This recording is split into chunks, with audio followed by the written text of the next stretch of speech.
tell you a story about a king. He was a fairly lowly king, really. He was a king of a region, of a land that was part of a bigger empire. And so his bosses, if you like, the rulers were bigger and in another part of the empire. He was given responsibility for a small part of this kingdom. He wanted more. His brothers and he had inherited parts of their father's kingdom. His father had been a fairly ruthless, horrible sort of bloke. And I think this young bloke was trying to follow in his father's footsteps, and he really wanted what his brothers had. And he was trying to curry favour with anyone and anyone he could, including the bigwig in Rome. Anyway, it's his birthday.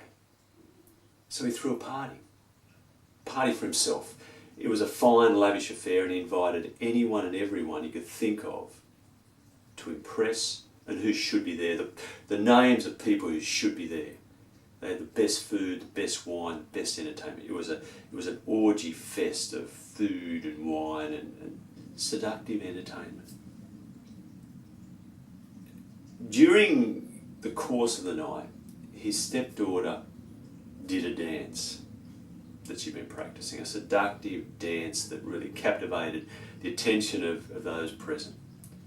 He was so impressed he promised her anything up to half his kingdom because of what she just captivated him and everyone else.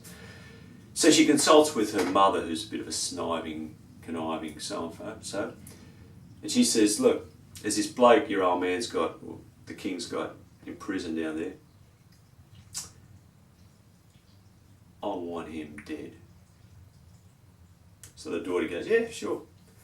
Goes back to the king and says, look, I've been thinking about your request. That fellow you got in the prison, I want him dead. The fellow in the prison was a bit of a moral crusader, a holy man, who'd said things about the king and the queen that didn't rub well. But the king was still a little bit nervous because he didn't like messing with holy people. He was a pretty religious kind of person in his own way, I suppose. Don't know. But a promise was a promise, and everyone was watching. So he had the bloke killed and his head brought on a platter. So this party was not just an orgy of food and wine and seductive dancing and entertainment, but of violence and death. That's one party. Attached to that, in Matthew's story, that's the story of John the Baptist being killed by King Herod, or one of the Herod's sons. The story of Jesus. He's out in the open, he's not inside, no palace or fine mansion. They're out in the open. And these crowds of people gather, not the A-listers of Galilee, but the ordinary people. All sorts of people. People who should be there and people who shouldn't be there, people who should be marginalised and separate. They all gathered. And they hung off his words of life and hope as he taught them, and they listened, and it spoke into their hearts, their being.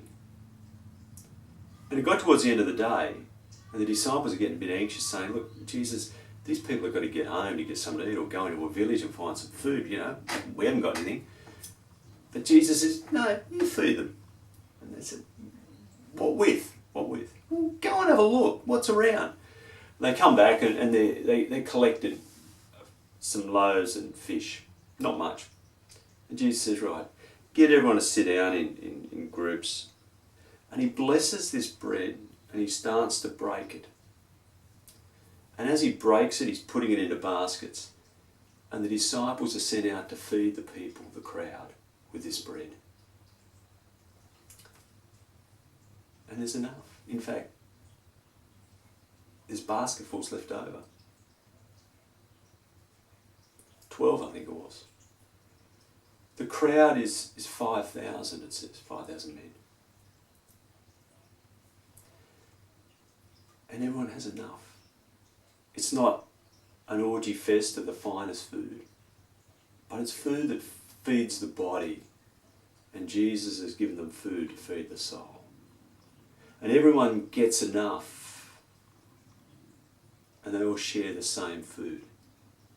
This is a parable of the kingdom, really. This is what Jesus expresses in word and action, is God's reign, what it's about. There's enough for everybody, but not when a few people have too much. And we share together, and this really is communion. In the story, it happens on the Jewish side of the lake. And there's 5,000. 5,000, it says 5,000 men. It's a patriarchal story, I suppose. But the 5 is about the 5 books of the law, the Torah. This is about the Jews. This is about feeding God's people, the Jewish people, that Jesus came to initially. This is about giving them the food they need for their life, for their being. And the basketfuls left over represent the 12 tribes, the people of God. In a couple of chapters, Jesus and the disciples will have crossed the lake. That's a story for next week. And whilst they're over there, there's another story, miracle feeding story, if you like. This time there's 4,000 and there's 7 basketfuls left over. And in that story, the 4,000 will represent the 4 corners of the globe, the whole world.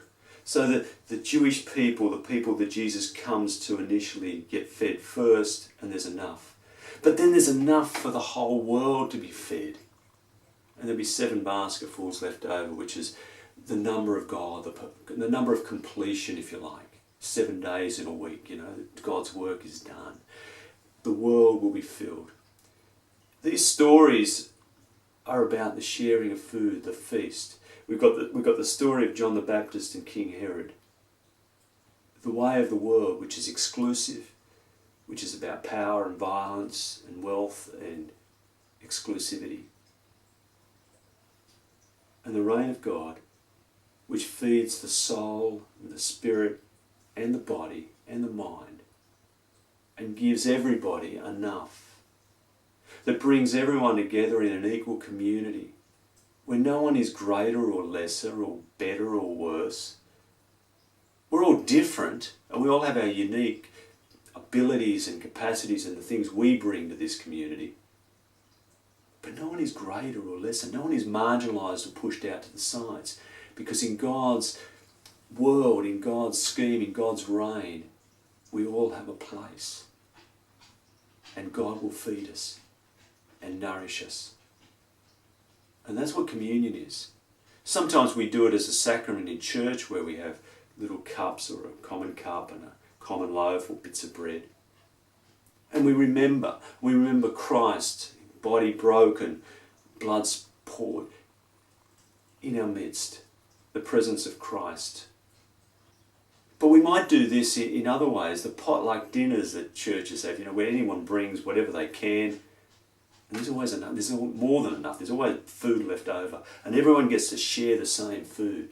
Some who brought the really expensive food and some who brought the cheaper, simpler food. Some who bought it, some who made it, some who can't bring anything because their lives are a chaos, and when the hungry are fed and we form a community. It's like when we gather around a table and share a meal together and share the stories of life where we laugh and cry. God is in our midst. This is a blessed, sacred time. These stories contrast the way of the world, which has its exclusive wealth, power, and violence, versus a way in which all people have a place, a seat at the table in God's kingdom, God's reign, and all are welcome. And there's food enough for everyone. So come and join us at the table. Let's share the food of life together. And let us in our lives together care for one another and for the world beyond and for the very earth itself. We don't need to be digging up all the resources. We don't need to be hurting and harming the earth in the way we do. We don't need as much as we have. We can live a simpler life where everyone has a chance to live, where everyone has enough and no one has too much, where we all belong and find our place at this table of God.